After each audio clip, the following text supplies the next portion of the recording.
obviously something the president's been focusing on. He did not consult NATO before the war began, and it's a defensive alliance, obviously, that doesn't traditionally engage in the Middle East preemptively. Why is it fair for the president to expect NATO allies to help now after the fact? NATO allies benefit far more from the reopening of the Strait of Hormuz than the United States does. As you know, thanks to this president's energy agenda, we are a net exporter of oil. We have enough resources here at home for our people, and that's a good thing, thanks to President Trump. The Strait opening is obviously good for America because it will stabilize the global oil industry. It will bring prices down again, but it greatly benefits Europe and our allies in NATO, and the president wants to see them do more. Look, I think you guys know this. One of the president's guiding principles is fairness, and he's long called out NATO for being what he believes sometimes an unfair alliance for the American taxpayer and our American military.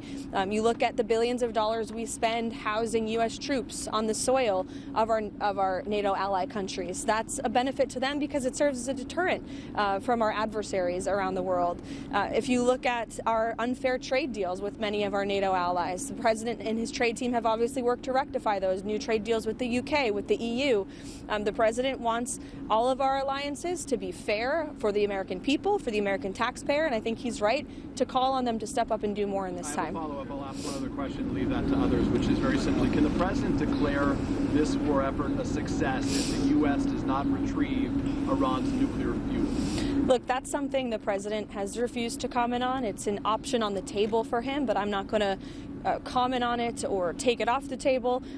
We've defined the objectives of Operation Epic Fury very clearly, which is, of course, to wipe out Iran's ballistic missile arsenal, which we have been very successful in doing. We've achieved dominance over the skies of Iran, to annihilate their Navy, which we have done. According to CENTCOM this morning, I received the updated numbers. More than 120 naval vessels are at the bottom of the sea because of our United States Armed Forces. That's a great thing for the American people. That's a great thing for our allies in the region. And of course, to ensure that, yes, Iran cannot permanently cannot possess a nuclear weapon is something this president has long said for decades.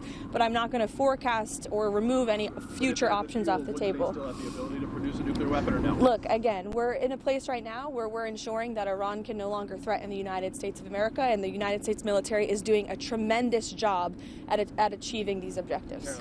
Karoline, is Tulsi Gabbard's job in jeopardy right now, given the Joe Kent stuff? Not to my knowledge. I haven't heard the president say that, nor have I heard him say that. So obviously that's a question for him, but I haven't heard him to say that at all. And can you give us an update on what you're hearing from the Chinese about when this trip might be rescheduled?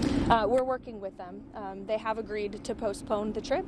I think they understand the president's rationale for doing so. But again, we're working on those dates. The president has some things here at home in May that he has to attend to, and I'm sure President Xi is a very busy man as well. So we'll get the dates on the books as soon as we can, and we'll keep all of you posted. Karoline, given that the allies seem to have rebuffed the president's request for help, and now he says he no longer needs their help, what is the plan to reopen the Strait of Hormuz quickly?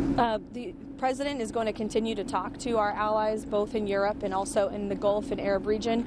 The United States military has a lot of capabilities, as you have seen play out over the last 18 days. They still do have tricks up their sleeve. I won't broadcast them for the media, but rest assured there is a plan. They're working on it. We have seen some progress with respect to that, but of course the president, again, continues to call on our allies to step up and do more. Nancy. Karoline, a couple of questions on Joe Kent. The White House was warned last year when the president nominated Kent that he had a history of embracing conspiracy theories, that he had some ties to white nationalists.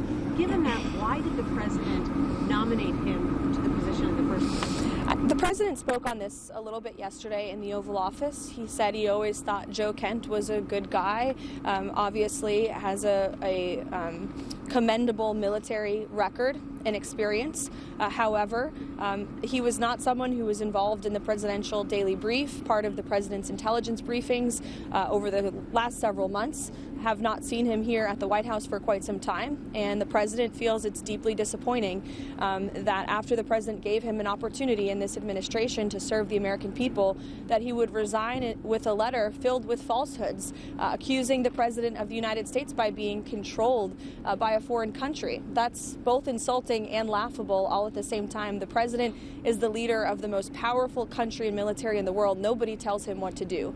He makes decisions based on what's in the best interest of this country. Sorry, the president said yesterday that he always thought Kent was weak on security. Why would he name someone to run the counterterrorism center who he thought was weak on security? Again, I just told you, the president gave Joe Kent a chance. He thought he was a good guy with good military experience, and unfortunately, he proved he was not up for the job. And we don't want somebody leading the counterterrorism task force who cannot agree that the #1 state sponsor of terror in this world did not pose a threat to the United States. That's what another falsehood he said in his letter of resignation, which is just unequivocally false. It's backed by intelligence. It's backed by the fact that Iran was building ballistic missiles at a rapid rate to build a shield of immunity so they could build a nuclear bomb.